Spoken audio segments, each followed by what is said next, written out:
मंत्री से मिलिए कार्यक्रम की 2 साल बाद आज से हुई शुरुआत। कृषि मंत्री रविंद्र चौबे ने लोगों की सुनी शिकायतें। कोरोना काल में बंद हो गया था ये कार्यक्रम। मंत्री से मिलिए कार्यक्रम में आसपास के जिलों से आए 70 से 80 आवेदन। मुख्यमंत्री भूपेश बघेल के निर्देश के बाद शुरू हुआ ये कार्यक्रम। देखिए हमारे चीफ रिपोर्टर श्रवण यदु की रिपोर्ट। कांग्रेस भवन में फिर से एक बार मंत्री से मिलिए कार्यक्रम शुरू हो गया है। तो यहाँ देख रहे हैं कि किस प्रकार से यहाँ भीड़ लगी हुई है। मंत्री जी रविंद्र चौबे जी यहाँ बैठे हुए, कृषि मंत्री जी, और यहाँ पर देख रहे हैं किस प्रकार से जनता की भीड़ लगी। लोग आवेदन लेके आए, दूर दूर से, प्रदेश भर से आवेदन लेकर के आए। हम सीधे मंत्री जी से बात करेंगे किस प्रकार से आवेदन आए हैं और किस किस की व्यवस्था रखी गई, किस प्रकार से लोगों के समस्याओं का निराकरण किया जा रहा है। मंत्री जी हमारे साथ हैं। मंत्री जी बताइए। अब आम लोगों से मिलने का कार्यक्रम है। आदरणीय मुख्यमंत्री जी ने निर्देश दिए हैं। अब लोगों के जो छोटी छोटी समस्याएं आ रही हैं उसको देख रहे हैं। पहले भी कार्यक्रम चल रहा। इस प्रकार से देख रही है, अभी पिछली बार भी जो आवेदन आए थे वो भी काफ़ी पेंडिंग पड़ी हुई थी। अभी फिर आवेदन आ रहे, ढेर सारे आवेदन आए। यहाँ पर लोगों की भीड़ भी लगी हुई है। किस प्रकार से इसका निराकरण करेंगे आप? अब जितना आवश्यक है वो तो सब निराकृत हो जाता है।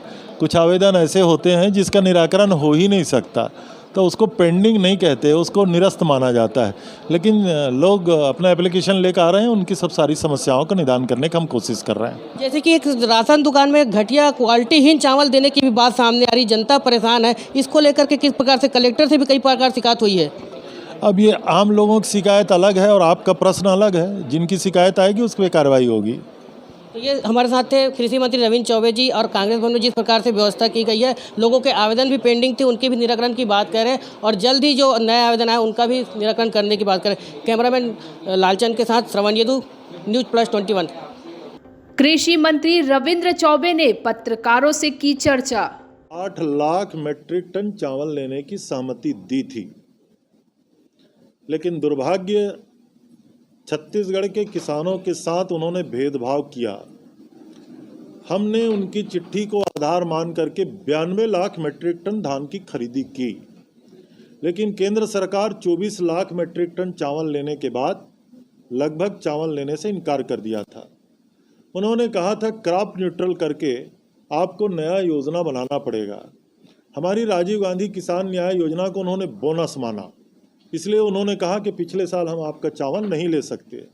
तो हमने इस साल केंद्र के ही गाइडलाइन के बेस पर छत्तीसगढ़ में राजीव गांधी किसान न्याय योजना में हमने क्रॉप न्यूट्रल किया है और 61,65,000 मीट्रिक टन चावल लेने की सहमति केंद्र ने दिया है। अगर इतना चावल केंद्र सरकार खरीद लेगी तो छत्तीसगढ़ को, हमारी सरकार को और यहाँ के किसानों को राहत तो मिलेगा। लेकिन उसी चिट्ठी में उन्होंने दूसरी तरफ एक शब्द और लिख दिया है कि अरवा चावल ही लिया जाएगा, उसना चावल एक दाना नहीं लिया जाएगा। अब छत्तीसगढ़ में कुछ धान की वैरायटी ऐसा है जिसमें उसना चावल ही बनता है। हमारे अधिकांश राइस मिलर्स उसना बनाने के प्लान डाल चुके हैं। तो केंद्र सरकार से हम लगातार मांग कर रहे हैं। हमारे आदरणीय खाद्य मंत्री जी ने केंद्र को पत्र लिखा है, माननीय मुख्यमंत्री जी ने भी अनुरोध किया है। आने वाले समय में हम लोग भी अनुरोध करेंगे। अब मुझे लगता है कि विष्णुदेव साय जी की प्रधानमंत्री जी से चर्चा हुई होगी और वो चर्चा के बाद अगर ऐसा कह रहे हैं तो उनको स्पष्ट करना चाहिए कि छत्तीसगढ़ के एक एक दाना धान अगर खरीदा जाएगा, उसका पूरा चावल लेने की सहमति विष्णुदेव साय जी आदरणीय प्रधानमंत्री जी से दिलवा देंगे। क्या दिल्ली में बोलने की तो बखत नहीं है। प्रधानमंत्री जी से डरते हैं और यहाँ हमें सलाह देते हैं।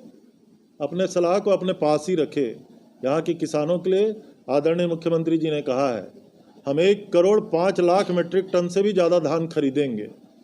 हम अपने संसाधन से धान खरीदते हैं, उनकी सलाह की कोई ज़रूरत नहीं। अगर उनको सलाह देना है तो प्रधानमंत्री जी को दें। थर्मल पावर के सामने संकट है। राजस्थान, दिल्ली, उत्तराखंड जैसी सरकारों ने केंद्र सरकार से आग्रह किया है। केंद्र सरकार में भी आदरणीय गृह मंत्री जी ने इसको अपने हाथ में लिया है, ऐसा हमने आज आपके माध्यम से पढ़ा है। लेकिन छत्तीसगढ़ का सौभाग्य है कि इस समस्या को पूर्वाभास होते ही हमारे आदरणीय मुख्यमंत्री जी ने बैठक की है। SCCL को कहा हुआ है कि छत्तीसगढ़ के कोई थर्मल पावर जनरेशन के जो हमारे कारखाने हैं वहाँ किसी प्रकार का संकट नहीं आना चाहिए। छत्तीसगढ़ में संकट नहीं आएगा, ये मुख्यमंत्री जी को SCCL ने भरोसा दिया है और हम उम्मीद करते हैं छत्तीसगढ़ में ये समस्या नहीं रहेगी। लेकिन केंद्र सरकार को पूर्व से ही पूर्वाभास होते ही इसमें कार्रवाई करना था। अगर राज्यों को ये संकट हो गया तो मैं समझता हूँ कि ये केंद्र सरकार की गलत नीतियों का ही परिणाम होगा।